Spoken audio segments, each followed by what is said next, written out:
Mercedes pretty much invented the idea of the saloon that thinks it's a coupe with the original CLS, and now the second generation version aims to continue the success of its stylish predecessor.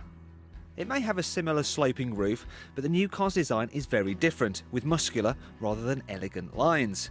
But while definitely more macho, it's no less head-turning than the original. The CLS may appear to have a short rear end, but it's actually got quite a decent sized boot. It's not really much smaller than that. On the E-Class Plus, you can get this handy boot box, which extends so you can stop your groceries rolling about all over the place. I find this automatic boot shutting mechanism quite handy too. Now, you might think it takes a while to close, and indeed it is a lot slower than just going like that. But imagine your hands are tied up like you've got arms full of shopping. You can shut the boot this way.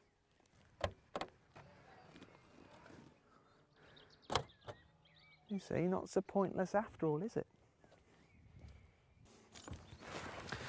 While the CLS may be based on the E-Class, its interior has more of a feel of the S-Class about it because it's more upmarket. And just check out the design of the dash. Looks very nice, doesn't it? And I especially like the shiny surrounds for the instrument dials. As for build quality, the car feels well made and equipment is generous right across the range. You get sat-nav, Bluetooth, leather, electric operation for the backrest of your seat and the steering column. And I could go on about the safety equipment, but there's far too much for me to talk about in this short review. All CLSs come with Mercedes' smooth 7-gear Tronic automatic, and there's a wide choice of engines, the best being the 350 CDI diesel, as it does 0 to 62 miles an hour in just 6.2 seconds, yet returns almost 47 miles per gallon.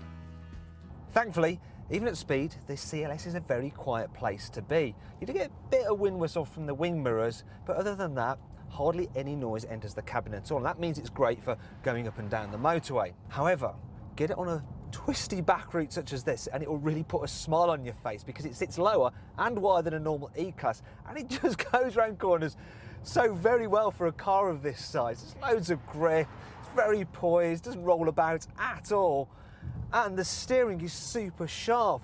The only problem is that the suspension can feel a bit firm, and that means if you want the ultimate in comfort, you have to pay the extra for the optional air suspension.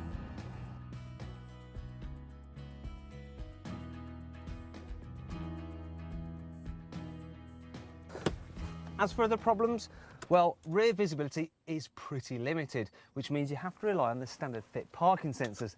That isn't ideal. Also, the steering wheel is offset, which means you can feel twisted while driving, and I don't like these foot-operated parking brakes because, quite frankly, on a car that costs this much, you should get an electronic one. If you follow me into the back, I'll show you another problem.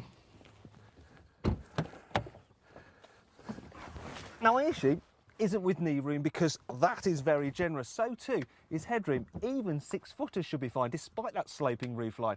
My problem is with the fact that the back windows are pretty small, and so it can feel a bit dark, dingy and claustrophobic in here. Also, there's only 2 seats, which does limit practicality. But really, that's all nitpicking because the CLS is as stylish as a coupe with the added benefit of some rear doors. And overall, it's a very desirable machine because it's not only great to look at, it's also great to drive.